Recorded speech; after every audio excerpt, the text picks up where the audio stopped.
This time, we're taking a look at the post-9/11 family drama War of the Worlds. And along the way we ask, does Ray actually care about his children? Are the aliens eating humans or just using them as fertilizer? And should Morgan Freeman just narrate everything? Across the gulf of space, intellects, vast, cool, and unsympathetic regarded our podcast with envious eyes, and slowly and surely drew their plans against us. This is Force Fed Sci-Fi. Hello, everybody, and welcome back to another entry in Spielberg month here at the Force Fed Sci-Fi podcast. I am your host, Chris Rupp, and I am joined by my friend and co-host. I am Sean Culp. That was my horrible Morgan Freeman impression. Sean, I'm very disappointed that you tried to imitate me just now. That does not sound like me at all. I'm very disappointed. I'm going to go sit with my friend Andy Dufresne and judge you. Fair enough, Morgan. I'm sorry. My voice doesn't have the bass, nor the nor the range at all, nor the tenor to reach those lengths that you have.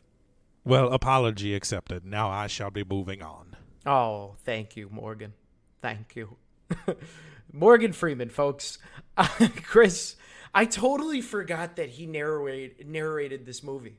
Like, when it popped on, I was like, oh, I remember the 2000s when, like, it was, like, maybe around Bruce Almighty. After that came out, that, like, Hollywood was like, oh, yeah, Morgan Freeman's got an amazing voice. Let's just have him narrate everything from, like, 2004 to, like, 2012. Yeah, like, I completely forgot about it as well, and then I did a little digging. Like, this is the same year that he narrated March of the Penguins, which wound up winning an Academy Award, and I don't think that movie wins an Academy Award without Morgan Freeman's narration. There's no way. He just has that energy to him where you're just like, yes, you could read me the dictionary and I'll listen. Yeah, absolutely, but it's so... If you're not ready for it, it's different because it's another thing that, like, Spielberg is trying out. Like, he doesn't do narration in his films. And that's something I've always appreciated about Spielberg, is that he's not afraid to try and do things even as he advances in his career. Yes, I agree. As we've gotten into this Spielberg month, he's still somehow, like, really innovative. Even, like, in 2005 when this came out, because he, by then he's well into his 50s, I think. Maybe even into his 60s by then, or at least, so, he's been around the block. And at that age, he could just be pulling like a De Palma and just doing the same thing, same style. But Spielberg still tries, man. No, and that's something that I think that has kind of vaulted him into... legendary status, is he's always willing to try a new genre or a new technique or take chances on younger actors. I mean, I think as directors get older, they tend to find their lane and stay in it, or cast familiar actors, or just want to make the films that they want to make. But now Spielberg knows how to make the films that he wants to make that are also entertaining and will be enjoyable for generations to come. He does. I agree. I agree with you, my good sir. So what was this movie about, Chris? What was War of the Worlds about? Well, obviously it's based on the novel of the same name by H.G. Wells, and with a little bit of a twist. Obviously, that was set in, like, the late 1800s. This is set in the early 2000s. So when single dad Ray Ferrier struggles to build a relationship with his children, his weekend with them is interrupted when aliens suddenly invade Earth, and his focus then shifts to now protect them at all costs. Oh. It's almost like a redeeming film, right? Because he's just this, like, down on his luck father, kind of not really interested in his kid's life, or just not really a good parent. And he finally redeems himself, I guess, in a way, right? But in a way, not so much, because he's, like, just bringing his kids back to their mom's house. Yeah, this is something we'll certainly dissect in a little bit, but I don't know if Ray goes on any sort of grand arc. He's still, very much a bad dad for the majority of the film, and it's probably not until the third act really starts that he changes his tune and wants to be the protector and savior for his children. Yeah. It's like right. Yeah. Yeah. Once he starts and realizes, oh, I can't just like dump these kids off at my ex-wife's crib. I actually got to pony up and be a parent. Yeah, it's weird. I mean, it's a very familiar trope that Spielberg is going back to, this idea of a broken family man or having children be the main characters of his film. But yeah, like I don't even know if this sort of role even suits Tom Cruise, because I mean I've always pictured Tom Cruise as just kind of like being, the character he played in Top Gun. He's just Maverick. He's the lone wolf. Occasionally he's going to have romantic entanglements, but he's fun to be around. He's a good action star. Like him as a bad dad is not exactly how I pictured Tom Cruise. Yeah, you're right. That's what I felt as well when I started watching this. Number one, I like forgot in some way that Cruise was the dad, and then just like how he played it, it's really not jarring, but it doesn't settle right with me, because Cruise, he's like got his style, especially within the past 15 years. He's been action man. But even when he was younger, he always played like these really distinct emotional roles. I just don't see him as like that deadbeat dad style either. I think it was a miscast, personally speaking. I think that Spielberg and Cruise were just so jazzed about working together the first time around in Minority Report that they were all like, "Hey, we should make another movie together." Yeah, and he crushed it in Minority Report, but I think it's just, I don't know. For this one, it just didn't hit the same, and it was hard to put my finger on it. It was like I almost didn't believe him. The emotional stakes are really different. I mean, in Minority Report, he's playing a cop who's got a drug addiction and lost his young son in a horrible fashion. He's divorced from his wife, bit rudderless. So there's a lot of emotional ground to make up with John Anderton in Minority Report. But here, Ray Ferrier, like he's not the best of people. Like he's not willing to put in extra work at his job. He drives he basically drives around in a midlife crisis mobile, this Mustang that he continuously works on and drives like a maniac through his neighborhood, and has no plan for taking care of his kids when his ex-wife, played by Miranda Otto, drops him off at his house. Yeah, it doesn't make sense. Maybe it's just like he's so, I don't know if it's like a Cruise thing or a writing thing. Would you have anyone that you think would play the character better, like if it was recast? Oh, I think if we're going back to like 2004, 2003, and we want to like fill in,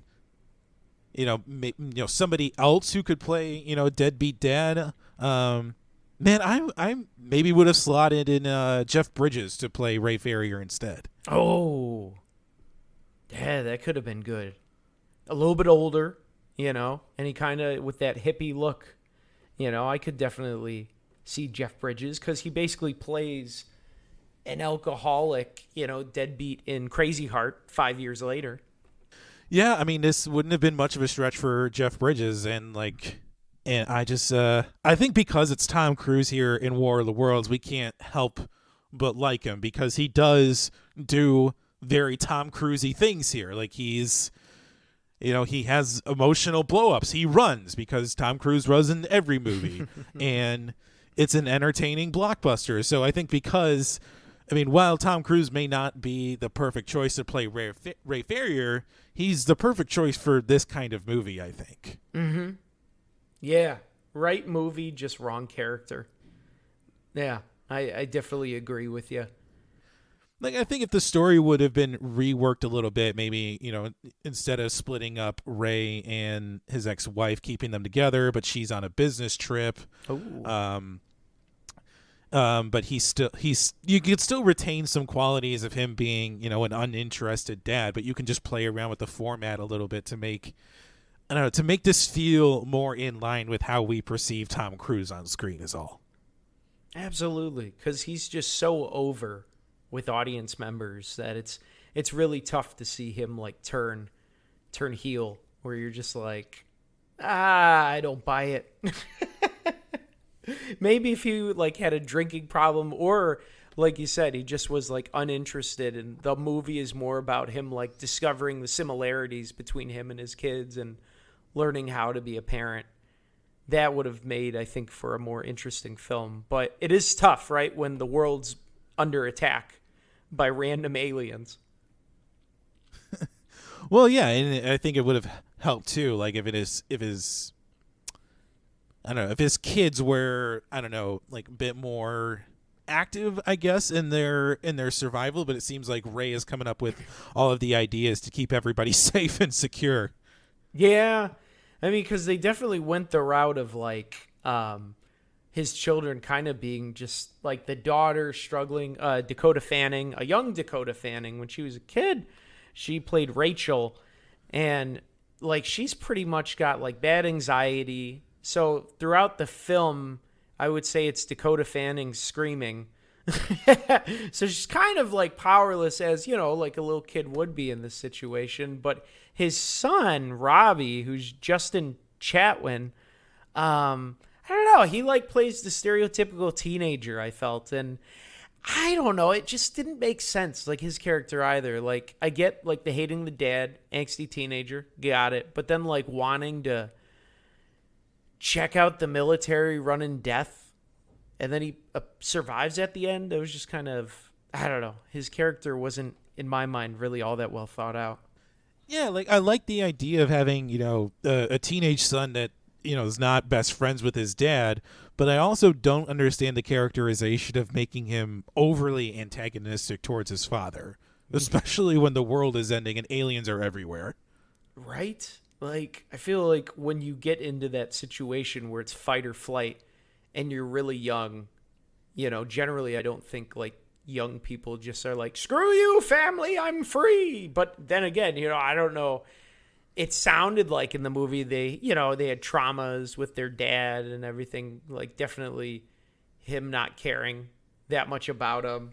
But I don't know. They were very checked out. Yeah, and I think Ray and his kids definitely view this time as court mandated and not something any of them want to do out of the goodness of their heart. No. No, definitely visiting because they have to. Who else is in this movie? I see Miranda Otto as Marianne, is like his ex-wife. Yeah, and I guess she was actually pregnant at the time she was cast, and warned Spielberg about this, but he ended up reworking it into her character. And she's great in this. She had just appeared in the Lord of the Rings series, and I don't know, she kind of adds like this nice quality to the film, like this reminder of like, wow, you're divorced from this level of woman, like you must have screwed up really bad. He did, apparently. I don't know if they say like what happened other than he just was like so selfish. Like Ray was always selfish and just so much more concerned about like himself than anyone else. I mean, I believe it. Like I mean, especially, when you look into how maybe Rachel's anxiety developed. I mean, you got to think that Ray and Marianne have been divorced for a few years, and those two must have had some pretty intense screaming matches before their divorce and split. And so I think that could have been the start of Rachel's anxiety and the whole system she's got worked out with her brother. Like, this is your zone. Nothing bad happens to you in your zone. Mm-hmm. So I mean, it could be, but I don't know. Like, people get divorced for so many reasons. Yes, they do. Yes, they do. We saw an appearance in this movie from Tim Robbins as Haran Ogilvy. He's like this I don't know, this crazy lunatic that hides out in a basement of a home, and he does not have a filter, and he's kind of crazy. It was good acting by Tim Robbins, I would say. Yeah, he's a lot crazy. Like I don't even know if that's actually his home that he's hiding out in. I don't think so. I definitely think he just like took it over. It's very possible, but yeah, like he really kind of shows up later in the film as sort of like this reminder that, hey, it's not just the aliens we've got to worry about. There's legitimately crazy, paranoid people out there who could get you killed. Yeah, and he almost does many times. And he's like shouting and trying to dig a hole through the ground. Kudos to Tim Robbins. I would say in this movie, there's just like a lot of focus on, the whole film is primarily just focused on the trio of Ray, Rachel, and Robbie, the 3 R's. And there's like almost like cameo appearances from like Tim Robbins, but pretty much and like, I guess Miranda Otto. But other than that, everyone else I didn't really know on the cast list. I'm sure you might know the other people, but there wasn't really too many more memorable people to me. No, I mean, like after watching it for the first time in a while, like Amy Ryan shows up as Ray's neighbor when the lightning storm strikes. I mean, Amy Ryan had a very memorable run on The Office for a little while. Also, Lenny Veneto as Manny, I think he just kind of shows up in central casting as like a thug with an Italian accent. Rick Gonzalez also shows up as Vincent. I think he was in Coach Carter. He was one of the basketball players. Also, too, we get cameos from the original 1953 film. We got Anne Robinson and Gene Barry show up at the very end of the movie as Mary Ann's parents in Boston. Nice. He definitely did the thing where you recycle the actors from the first film back from 1953, and I don't mind those things, right? When they do that and they place them in a role, sometimes it's okay, I think. Sometimes it's okay, but there's like that extra second that Spielberg lingers on them where it tips the hat to the audience a little bit, saying like, hey, these people are important. Maybe you should look them up. Wink, wink. Remember them from 53 years ago? It's like, no, we don't. It's a little nudge to the audience, be like, hey, this wasn't the first War of the Worlds movie, eh? Right. I looking at the page now, I see that David Harbour actually was in this film as a dock worker, which is wild. A young David Harbour. And then actually Channing Tatum was supposed to be in this film, but his scene got cut. Very interesting. Yeah. I tried looking for David Harbour because there's only one dock scene in the entire movie. And I couldn't find him there. And I couldn't, like, obviously Channing Tatum's scene was cut, so there's no way, like, we could find that. And I wasn't able to access any deleted scenes or anything like that. So this is a cool cast. I mean, obviously, some people made it bigger after this movie came out, but yeah, this is a fun cast overall. Really diverse, I would say. Yeah, it's really bolstered, and it's not so. It's almost interesting because you don't have too many big name people, whereas I feel like maybe a movie, more modern films nowadays may have more of a star-studded cast for like something like this, and it would be very like intricately woven with like the aunt is this famous actress, this, that, and the other. So it's I think it's still keeping in tune with like how Spielberg at times will cast his film with like a lot of not so high up on the like famous rating, Yeah, this is still very much in that time where he's doing that. I mean, he was a few years removed from Saving Private Ryan, where, I mean, really the biggest name in that movie was Tom Hanks. And, I mean, this is also still the era where you could have cast Tom Hanks in anything, and it would have made you like $500 million. It didn't matter. And the same thing with this. I think in the same year he released Munich, and really the biggest star in that movie was Eric Bana. And then there's a bunch of no names or unknown actors at the time, and that wound up being a critical darling at the time. So yeah, this is still very much in Spielberg's wheelhouse to cast, one big time actor that you can put on the poster for the movie and just fill it with quality actors afterwards that nobody really knows. Give them the exposure. And it's a pretty big budget with this movie too, because it's like $132 million, which back in 2005 is pretty good. I mean, yeah, that's even now that still buys you a lot of movie, and this is very much Spielberg's clout. Anytime you have Spielberg interested in directing a movie, you now have carte blanche with your budget, essentially. The power that man has, Chris. It's like studios know, it's an instant win whenever he goes, most of the time. Most of the time, yes. But yeah, as we mentioned, Spielberg and Cruise had previously worked together in Minority Report, and they met, and this was one of 3 projects that they decided to select and work on. And I was surprised to also learn that J.J. Abrams was originally approached to write this script, but he was sort of knee-deep in developing Lost that he passed on it. Yeah, I mean, because J.J., I know, as and I'm sure we'll discover more as his films come up, but he's like a sci-fi dude. I know he made Super 8, which is, in my opinion, a pretty good film. So I can definitely see them asking him to write. And Lost, I've never seen Lost. I only know that Michael Keaton was supposed to be in the pilot, and then once he found out how long it was, he backed out. But I know Lost, I remember Lost in the 2000s was huge. It was like the Game of Thrones before Game of Thrones. Yeah, Lost was definitely, well, it rose to prominence around the same time as Facebook did, so it was really kind of the first show, at least on network television, that developed a major internet following. And I remember there was even one point where they asked for story suggestions from fans online, and they actually incorporated that into the show, which is still weird to me that you crowdsource your scripts, but whatever.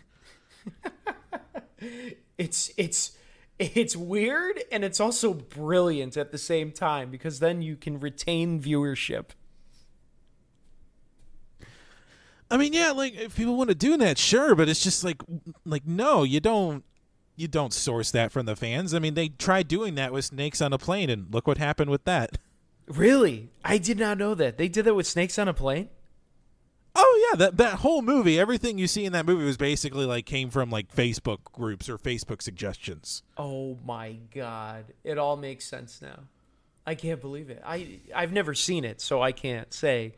Because when I saw the trailer, even back then, I was like, this is stupid. But it just cleared up that murky waters of my disillusionment.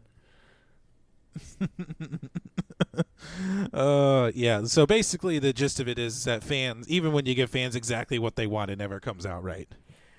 Amen to that, brother, as we discussed in The Rise of Skywalker. Oh, God. That movie's bad for other reasons, but please go listen to our past episode on that if you want to hear Sean and I just rip into a very bad Star Wars movie. You know what I really liked about this film is it was very East Coast, it definitely reminded me of a Boston, Connecticut, New Jersey, type of place. It did, because a lot of films, it's in LA, so it all feels like LA. But it had an East Coast vibe to it. Yeah, definitely. I agree with that. And it has this, I would say it has a small town feel to it. We don't see a ton of major landmarks to it. I mean, even though it starts in New Jersey, this feels like this movie could take place in any one of an infinite number of small towns that exist throughout America. Mm-hmm. And I think that was a good choice for him to do that, because if he would have done Chicago or New York or something, then, I mean, sure, you get the money shots of the big buildings, but you kind of lose that intimate small town feel of oh crap, how are these people going to deal with this? Right, and then you also fall into the territory that Roland Emmerich has cemented himself in. If you set this movie in Chicago, or New York, like you were saying, then you feel too much like Independence Day or, one of an infinite number of, major science fiction blockbusters that have decided to blow up major landmarks or major cities. Right? Yeah, you're so right with Roland Emmerich. Because didn't he just do like Moonfall or something? Oh yeah, that movie's god awful. I don't know how, and no offense to him, but I don't know how he keeps getting money for movies. Like, I don't think his movies have made money in the past, like, decade. Like, it's crazy how these things keep coming out, like San Andreas, Moonfall. Like, who actually watches these movies? I think people are just mostly tired of seeing I hate Earth movies and watch me destroy beloved landmarks and cities. I think people are just sick of those movies. I agree. I think it ended, for me, it ended with 2012 with John Cusack. That was like the last one of those that I ever watched. And I'm like, I'm good. I don't need this. I didn't see that out of principle because I didn't like that he was feeding into people's, conspiratorial thoughts about the Earth is going to end on 2012 because the Mayan calendar said so. Like, I'm sorry, the Mayans also sacrificed people on top of pyramids. Do we really want to start taking, end of the world advice from them? Right. Hey, while you're done murdering this person, let's finish up the calendar this year. I mean, getting back to War of the Worlds before we go too far down I hate Roland Emmerich tangent here, which we could go on for a little bit about that. It's funny to note that like with War of the Worlds, Cruise and Spielberg were so excited to make this together that they actually pushed production on a couple of movies that they had planned separately. Like Spielberg was going to do Munich instead of doing this, and Tom Cruise was going to do Mission Impossible 3, but they were like, nah, let's do War of the Worlds so we can knock it out pretty quick. Yeah, because like filming was pretty short, I believe, right? Lasted just over 2 months. But the pre-production schedule from what I saw was totally condensed. On a normal film, you have about 6 months of pre-production. That's like your location scouting, set building, costume design, and things like that. For War of the Worlds, everybody got 3 months for this movie. Oh, wow. Yeah. Oh, wow. It's okay. Okay. They weren't messing around. I mean, like for 3 months and 3 months pre-production, 2 months shooting. This is the finished product we get. Like, okay, yeah, you made the most of your time. Rock on. That is just like real slick with their turnaround. Like usually films, I feel like take a long time to do, right? Especially nowadays. Like post-production always feels like it takes like a year.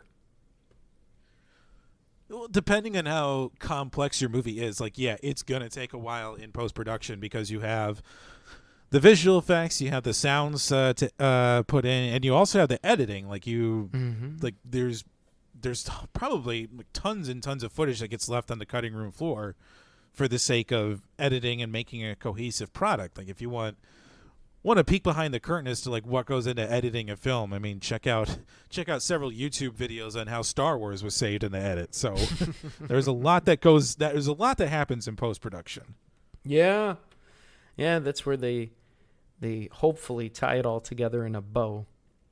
What did you think about the soundtrack for this film? I love the soundtrack. I mean, I'm a John Williams stan. And it has a lot of, low trumpets. It feels very horror-esque. Like it almost feels like it doesn't belong in this movie, but that's in a good way, because then I was going to say that it almost sounds like it belongs in an Alfred Hitchcock movie. Oh, that's good. Yeah, the music seemed to me like it fit the devastation and like the destruction that was going on, right? It was not like melancholy. It wasn't uplifting. It was very like the world is dying. Everything sucks. Just listen to all this music now and feel it. Get engrossed in it. Yeah, and it's also interesting to note that John Williams did not have a finished movie to work with. I think Spielberg only gave him something like 6 reels, which is the first hour of the movie, to show him and say like, okay, use this and then build your soundtrack all off of this. Wow. Okay. Oh, geez. Well, then maybe that's why the soundtrack sounds the way it does, right? Because he never got to see the end. I mean, he makes use. I mean, I think he just inferred or met with Spielberg about, does this family reunite at the end, or is there some sort of, battle or victory that I can try and celebrate here? So, I mean, I would think that Spielberg gave him enough pieces of the puzzle to work things out for himself. Yeah, right. Hopefully. It sounds good, so I'm sure it all worked out with them. But that's kind of interesting that he ended up, only getting an hour of footage, and then Spielberg's like, all right, devise the whole soundtrack. I mean, it's ballsy, but hey, if anyone could do it, it's John Williams. Exactly. The man's enough of a genius, he can fill in any blank that he wants to. Oh, I agree. And it's like, I also thought with this film, because I remember seeing it in theaters when it came out in 2005, and the destruction was kind of interesting, especially for like during that time, like right in the mid 2000s, because we had like the wars going on in the Middle East, like 9/11 was still kind of somewhat fresh. Yeah, like watching it now, like, I mean, being, nearly 21 years removed from 9/11, everything about this movie screams about that post 9/11 fear and paranoia, because now at this point, we're entrenched in wars. At least the United States is entrenched in wars in Iraq and Afghanistan. There seems like, terrorist attacks happening all the time, or rumors of terrorist attacks. This is still in the days of the terror alert level, or whatever color of the day the government had told us to be afraid of.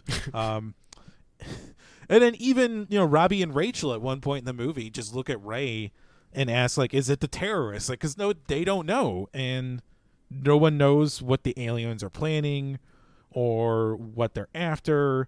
And I love the scene when they're walking in the fairy town and you just see the glimpses of the other citizens as they're just aimlessly walking anywhere to get away from the tripods. That there's all kinds of rumors swirling around, like, oh, Europe got it worse than us, and then someone goes, oh, Europe's fine, no one knows what's happening there. Yeah, he dove really into that post 9/11 fear, and like, especially during that time where we're so worried as a country about people being terrorists. It's almost like a slice of what life was like during that time, and it's kind of interesting to reflect back, like while watching it, especially like the imagery he used. Like, I know you wrote in the notes, like running through a dust of vaporized people, and how he's covered in dust when Ray gets back into his apartment. A lot of people during 9/11, they were covered in the dust, from when the towers fell. So I think he kind of, he used it as influence, I'm sure. Yeah, I think when anybody mentions, at least anybody who was alive to witness 9/11, when you mention it, there's always, probably a handful of images that comes into people's minds. But I think one that kind of stands out, at least for me, is there's a photograph of a businessman who clearly was working in the World Trade Center. He's got his sleeves rolled up, he's holding a briefcase, and he is just covered in dust from after the buildings fell. And this to me was just like seeing Ray running through dust clouds of vaporized people, and then coming home and realizing, being in shock of what he just witnessed, and then going in the mirror and realizing, oh my God, I'm literally covered in death dust. Yeah. And he scrubbed it off of him. That was, while he was running, I'm like, oh my God, that's just got to be awful. And I think, and it almost like replays in and of itself once they realize that the tripods are like taking the humans and kind of like grinding them up, and the roots are blood. You know, he breaks off the root and it's like blood. I mean, the imagery of like how people's bodies are being used for like, you know, just utter destruction. Is pretty well done, I think, it's something that we really haven't seen in a lot of movies. Well, I think there's also this callous disregard that the aliens certainly have for humans. Like they're so bent on destroying them through any means possible. You have the vaporizing weapons, and then you have the scenes where they're harvesting humans, or they're sucking them up into the tripods themselves, or like you were saying, they're harvesting their blood and spreading it across the landscape. That's a horrifying image. I think I was 14 when I saw this, and I couldn't believe that, like, oh my God, if aliens land, this is what they're going to do to us. They're going to turn us into roots. Yeah, it was, yeah, it's so gross, and it just makes you think about like human life, and it definitely plays into that alien fear, you know, what an alien invasion could look like. So I remember seeing this in the theaters as well when I was 14, and God, it was terrifying. It was absolutely terrifying. It was crazy. And then, like, on top of, you know, Ray's just drive to survive, I guess, he runs into Harlan's fear and paranoia that, as we mentioned earlier, nearly gets Ray and Rachel killed until Ray has to murder him himself. Yeah. That scene was really...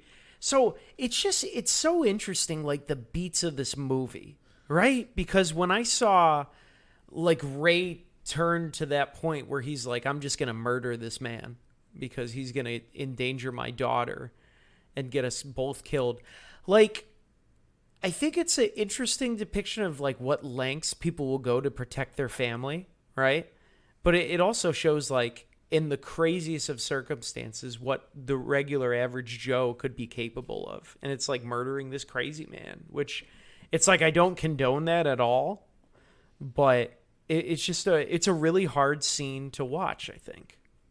Yeah, like, and I think that is definitely Ray's turning point. Like, for me, his arc is completed through the act of killing Harlan.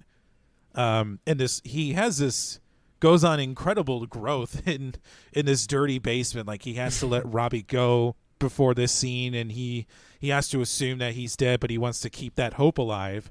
And then I love the scene where Rachel like turns away from him because he doesn't know any of the lullabies she wants to hear. So he just decides to start singing Little Deuce Coupe to her. And it's such I mean, yes, we're laughing about it, but yeah, it's such a great moment because he's trying so hard to connect to his daughter and just make her feel safe.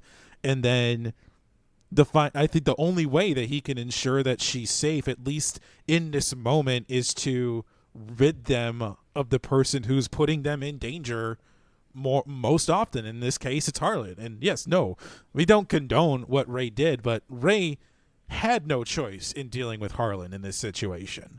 Absolutely. Because it's like, do you leave the house and put your family at risk or not, you know? And or do you murder this man? And it's like the horrible circumstances in which they're in. It's a tough choice. And that's why I like a lot of elements of this movie, because Spielberg asks those hard questions, and he could have spun this film in just like such a different way, you know, where, you know, yeah, the aliens vaporize people, but humans aren't killing humans. And we see it though in the other scene where they're driving the van and the dude gets the gun and he murders the driver. I mean, Spielberg goes all in on just like the pandemonium and how crazy people can get with chaos. And I think it's like those elements of realism that really it's not off-putting, but it's just so shocking for this movie, I think.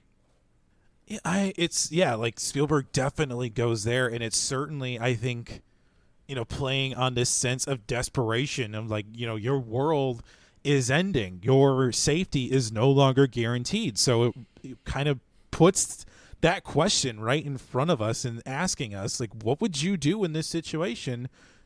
When you're confronted with it, you don't know the lengths you would go to protect your family until you're confronted with said situation. And I mean, I think, and I know we talked about Spielberg utilizing, the trope of a broken man, but I think in this, using the broken man in this situation subverts that trope, because yes, Ray seems like a very uninterested dad until the only thing he has left to do is make sure his children are safe.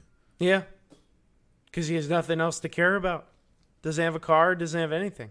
Yeah, I know we've been dumping on the character of Ray a little bit, and he does have an arc. It's not the best arc for this film, but he does have one where he ultimately decides to protect his children and, realize, nothing is going to change the fact that Robbie is always going to be his son, but at some point, you as a parent have to learn that it's okay to let your children go. Mm-hmm. Yes, and we see that when Robbie, for some reason, wants to go and watch the military attempt to blow up the aliens. I still, that still boggles me, but I get it, I don't know. But also I was younger once, I was a teen, so maybe that's how I would have reacted. Probably not, because I always wanted to live. I mean, maybe Robbie's just like kind of an allegory for American youths at the time, because, we were both 10 when 9/11 happened, so maybe it was just kind of like a commentary on, American youth at the time and wanting to feel like, I can run off and join the military and get back at the people who, attacked us, or in this case, Robbie, or maybe Robbie just has a military fetish and he just wants to see stuff blow up. I don't know. I don't know what's going through Robbie's head at this point. I think you nailed it on the head with the idea of like him being a representation of youth's culture at that time. Because I know like now there's a lot of people in the military that joined during like the Afghan war, Iraq war, like in the 2000s, like right when it kicked off. And those people, like the reasons why they joined are so much different than why other people join, like people that join now, it's like there is no war, the motivations are kind of just like, oh, I want, free schooling or whatever. Yeah. The motivations, are certainly different, for each conflict and each generation. But, Robbie is at first very rah-rah about joining the military until Rachel stops him and asks that heartbreaking question, who's going to take care of me if you go? Like, your dad's right there too. Like that sucked. The biggest slight. Even the 8-year-old's like, sorry, Dad, you just don't have the chops. You're a bad parent when your 8-year-old is calling you out and saying you suck at your job. Man. Did like the novel, have you read the novel? I read like a abridged version of it when I was much younger. Because I don't know. I was going to ask you if like they had anything to do with like families in the novel. I don't think so. Like the novel is centered on one single narrator who's trying to get back to his wife in Old England at the time. But it's interesting, like to see like how the themes of the novel have evolved over time. Because when it was first written, it was kind of conceived as sort of like this commentary on the colonization that British would go to other countries and say like, oh, we claim this, but then the other people be like, we actually live here first. It's like, oh no, we still claim this for England. This is England now. So this was really, at the time when it came out, it was really viewed as there was commentary on evolutionary theory, Victorian superstitions, and fears and prejudices at the time. So it was really kind of like the first, like one of the first science fiction books that kind of served as more of a social commentary as opposed to a straightforward, or here's a robot, or here's here's a creation from science and watch it, terrorize mankind kind of thing. Wow. That's wild. I can't believe that it was written in 1898. For some reason, I always assumed that it came out later in like the 1920s, 30s, because I've known about like Orson Welles, because like my grandfather told me stories about listening to Orson Welles read it in 38, and like how he scared the living dog crap out of people. Like people actually thought there were aliens, and it was like actually like terrifying. But I didn't know that the book was that old. It's such an old book, but it's so it still holds up. Like if you're gonna make a list of like the top 10 most essential science fiction books, like War of the Worlds has to be included in that, because we've had a whole genre of alien invasion movies and books and shows that have been based off of this premise that H.G. Wells created. He is the godfather of science fiction.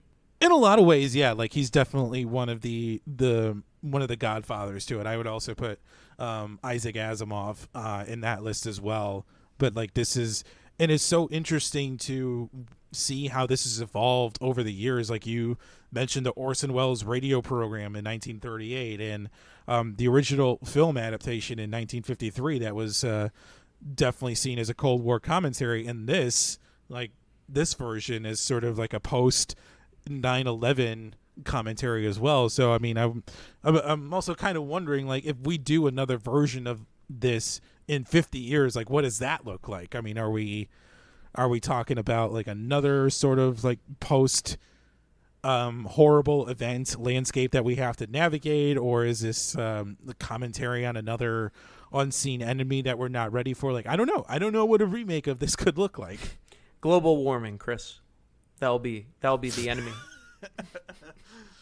No, I think that was already covered in The Day After Tomorrow, so I think that's been locked up.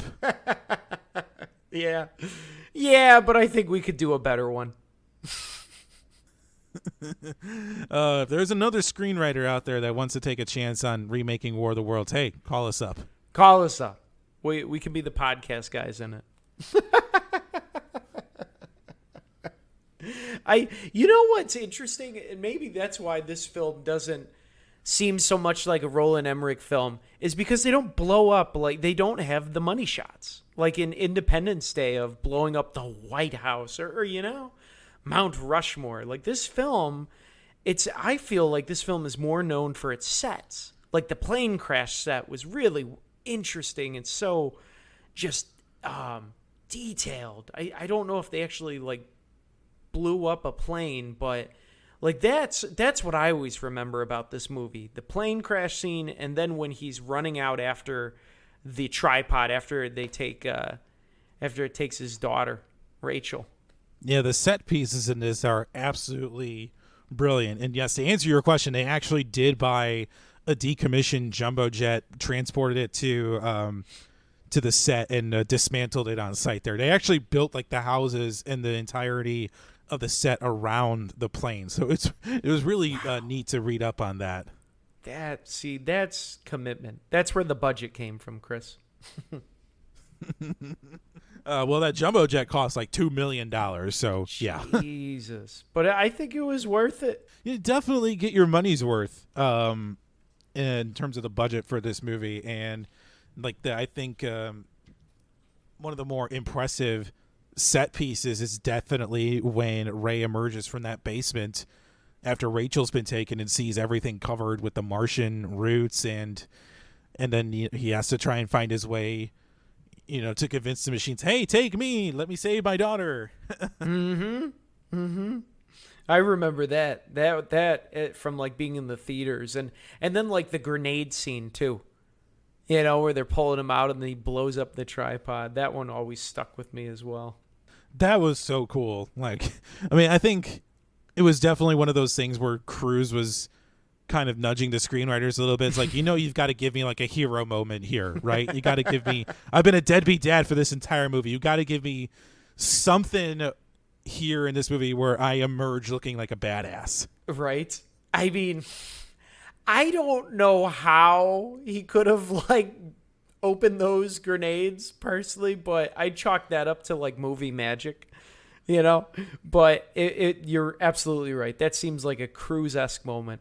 And more to your point about blowing up the major landmarks, like I think when you look at it through like against a movie like Independence Day, this film kind of seems like an anti-Independence Day in a lot of ways. Yeah, I'll agree with you on that because it's so small scale. Like you hear about the tripods attacking other parts of the world, but you don't really see it. It's solely like focused on Ray and his kids. Wherever they go, the aliens go. So you don't get to see the big scope of it. And I think in a way, that's what makes it good. Because it's more about their journey than like, destruction of Earth per se.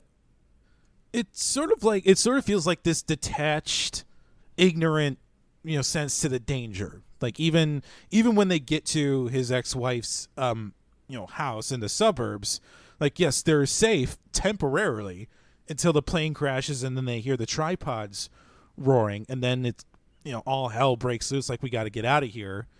And it's almost like this, you're never safe until you actually are aware of the danger around you. Yeah. Until you get home, right? Home sweet home. Nothing's safer than home. Until it's not. Until it's blown up. Or in this case, vaporized. Or in the case of this movie, the tripod's literally emerging from the ground. Right? Oh, God. If we want to talk about lens flares, that was my lens flare with this movie. Like, really? Yeah, that was so dumb. That bothered you? Oh yeah, the whole the like this like TV. I don't know how they plug it in, and then he's like, "Oh, look, wow. If we slow it down, we can see the aliens coming." And I'm like, "Okay, all right." That to me was silly. Was really silly. And then Ray pointing at the birds on the tripod, like he had to tell the military personnel, like, "Wow, look, see." It's like, really, you're gonna tell a bunch of trained professionals that no one could see it but you? But there could have been they just weren't looking. Like they were more focused on making sure the civilians were safe. I mean, I was gonna ask like if the tripods coming out of the ground did anything for you, but apparently it didn't. No, the tripods coming out of the ground were awesome, but seeing like them use the tape to like slow down to show that the aliens are like going in was kind of silly to me. Actually, that whole scene in the plane with like the reporter was kind of silly to me. Sexy set, but I just didn't know the importance of that scene other than to like just show that exposition.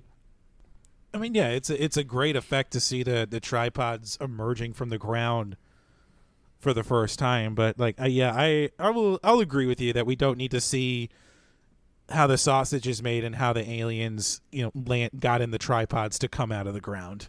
Mm-hmm. I don't know. I just took it as implied, but that's okay. That's okay. How about you? What was your lens flare? My lens flare is Robbie, and specifically like how in the hell did he escape from that fiery inferno? Oh yeah, that major battle, and make his way to Boston to have that emotional reunion with Ray and Rachel at the end of the film. How in the hell did he get away? I don't know, Chris. I don't know, because the screenwriter said so. I mean, I love David Koepp, the screenwriter. I think he makes entertaining blockbusters, but man, there are massive plot holes in every single one of his movies. And this one was Robbie. I agree. That is always the thing that everyone that I've ever talked to about this movie says. Like, how the heck did Robbie get back? And how did how did he know? Yeah, and apparently he goes on this major journey of self-discovery on the way back to Boston because he doesn't call Ray anymore. He calls him Dad. So father and son back together. Apparently they've reconciled now that the aliens are all dying. That's right. The destruction of the troops by the tripod opened his eyes to how important family is, Chris. Hard sell. Nothing like characterization that happens off screen. I love it. The best kind, right? That's That's funny. Oh, That's funny. oh boy. What did you think of the special effects to this? You know, I gotta say, like after 15 years, I think they've held up pretty well. The ILM used a lot of practical effects in this movie. They didn't go, too heavy on the computer effects. I think the most complicated shot they had to make was when the bridge blows up behind Rey's house. But yeah, they didn't go hog wild. This didn't go Star Wars prequel trilogy with all the visual effects on us. No, you're absolutely right. It was very tame. It felt like maybe it's a product of 05. They certainly could have done more with the visual effects, but chose not to. I think to enforce the realism, or at least make the audience kind of fill in the gaps with real world experiences. Yeah, I mean that sounds like Spielberg. He always has family in there. Yeah, always family. There's family in every single one of his movies. It's what he cares about, Chris. Did you have any red shirts? Oh, I did. And when I first saw this, like I had to rewind when I was watching it to make sure that what I was seeing was right. So at the very end of the movie, when the military realizes there's no shield on the tripods and they use a rocket launcher to bring it down, when the tripod is falling and smashes that building, it moves a car, and behind this car there was a civilian that was taking shelter behind it, and this car winds up crushing this poor civilian. And I'm watching it, like I have to watch it. It's like, wait, there's a civilian behind it, car crushes it. Are we just left I'm going to assume that civilian is dead because there's a 3-ton car laying on top of him. Holy crap. So that poor civilian at the very end is like, oh man, I was trying to get out of the way, but this car crushed me. Wow.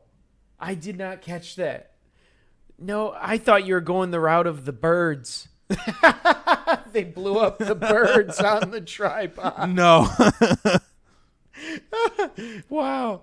Another case of random civilians getting murdered for the sake of storytelling purposes. That's funny. I don't think they quite knew where the visual effects were going to be.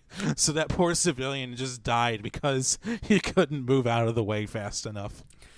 There's always going to be casualties, Chris, especially in an alien invasion.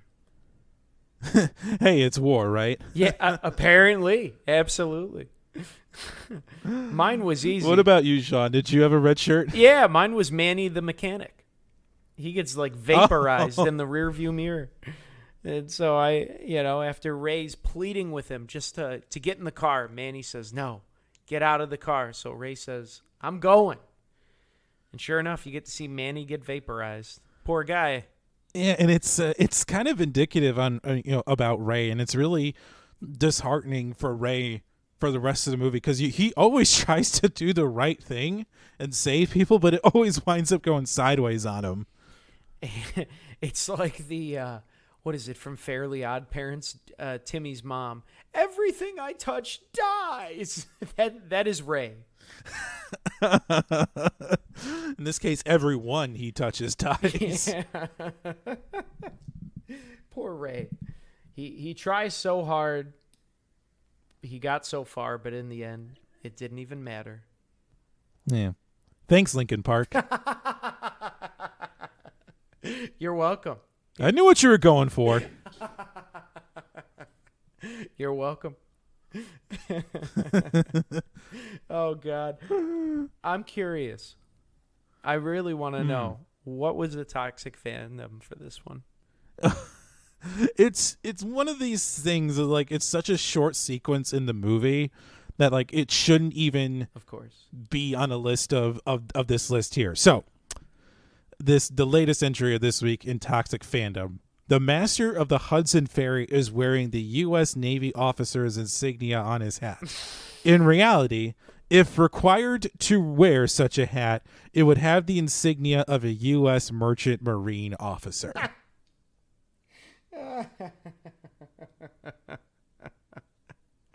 Probably someone from the Navy saw it and was like, no, No. No, you can't do this. I'm gonna take this to IMDb. Yeah, it's not even in the grand scheme of the movie. It's not that long of a sequence with their time on the ferry and trying to get on it. So and this person is in the movie. You see him on screen for maybe all of a minute, if that. So this shouldn't even be that big of a deal. So somebody saw the hat, paused the movie, and then took umbrage with the fact that this person's wearing the wrong kind of hat.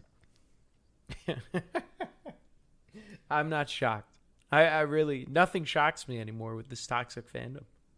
They will seek No limits, Chris. No, go for it. There's no lows that they will tread. No, that's just I'm not shocked, yeah, like you said, anymore by what people will complain about on the internet. No. But I don't know.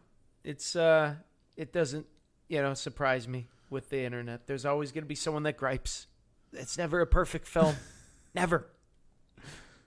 But this film, No, I mean, I would say did a pretty good job at being a perfect film for the box office. Huh? yeah. Eh? It was really successful at the time that it came out. I mean, it made over $600 million during its box office run, and 2005 was actually, there was a pretty loaded year for movies. Like, I remember Batman Begins came out this year as well, and just looking here on doing a quick search, Star Wars Episode 3 Revenge of the Sith came out, Harry Potter and the Goblet of Fire, Sin City also came out this year as well. So there was a lot of fun movies that came out in 2005. I don't think anybody would have been disappointed at any point in the year with anything they saw. No, I think I saw pretty much all those movies that you listed in theaters that year. It was a good year for filmmaking, for sure. A lot of blockbusters. I think people, in a post 9/11 world, I think people really just wanted to see blockbusters and wanted to, see, fun things on screen. They didn't want to be reminded of the reality and the horrors that they went through just 4 years prior to this. Well, they watched War of the Worlds, so they got a nice dosage of that. I also was surprised to see, as great of a movie as it was, I think people were a bit more divided on it back then. I mean, this still has some pretty good ratings nowadays. It's got a 75 on Rotten Tomatoes. It has a 73 on Metacritic. It's got a B+ on Cinema Score. But it seems like people were pretty divided at the time. I think people just I don't think people quite realize exactly what Spielberg was going for. I mean, because I think people were trying to equate this with E.T. or Close Encounters of the Third Kind, but really this is a different movie than either of those. So I think you can't compare those films, in my opinion.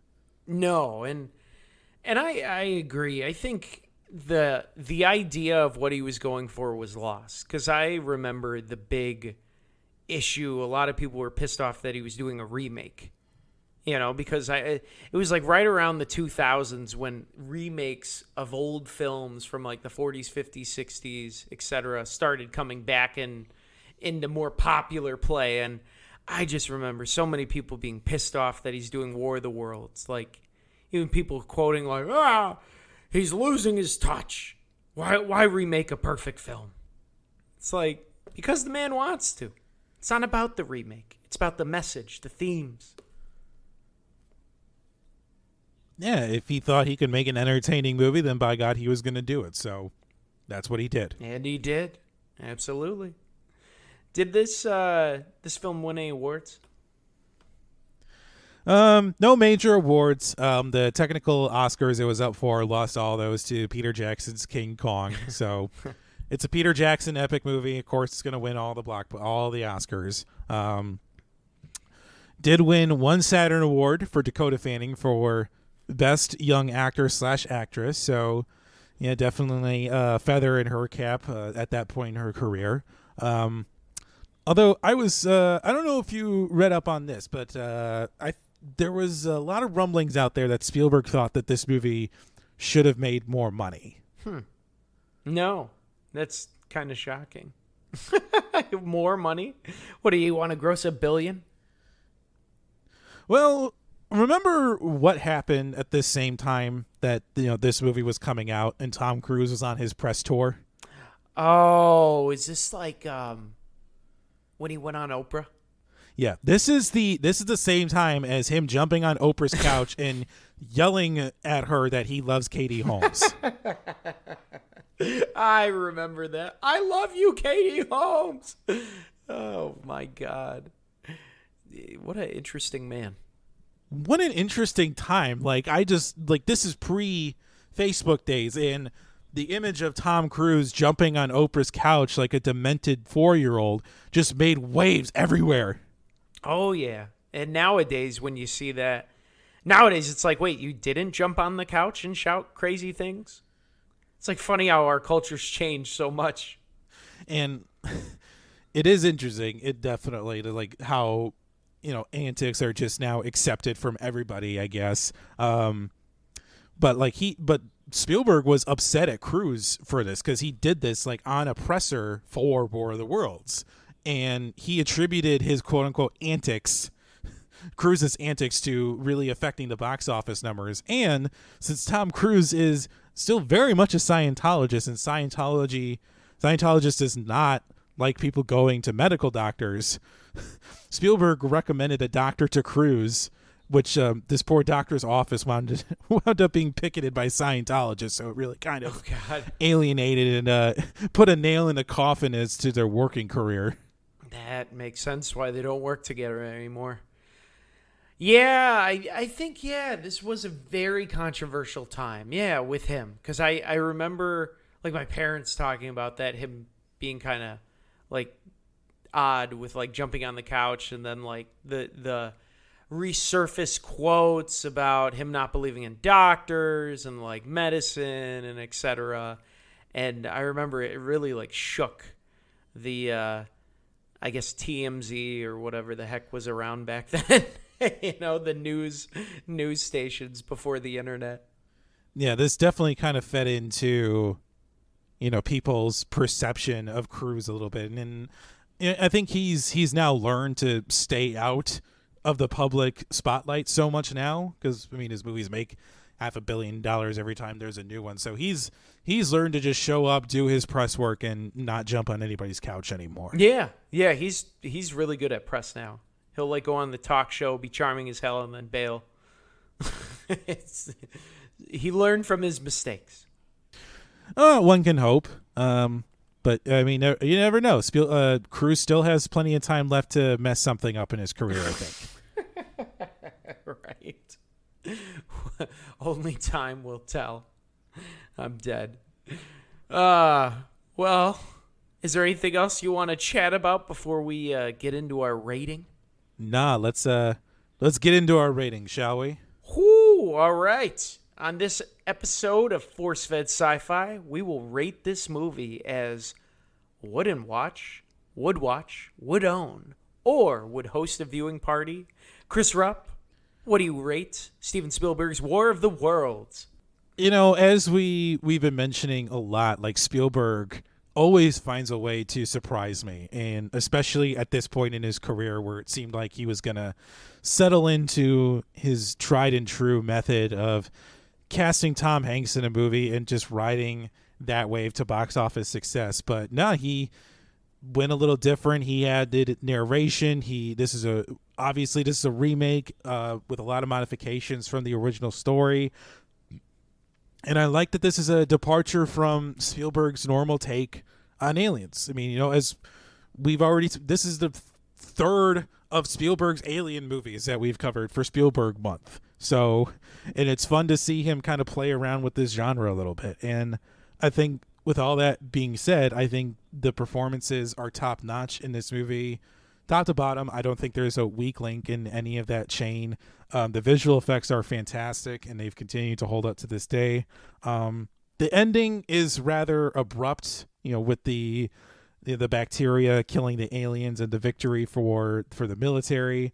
But I don't think that takes away from the fact that this is still a great film, and it really, I think, in most of the films that I've watched, I think this does the best job of capturing the feeling of a post 9/11 America, obviously with a science fiction twist. And so, with all that said, I'm calling this a would host a viewing party.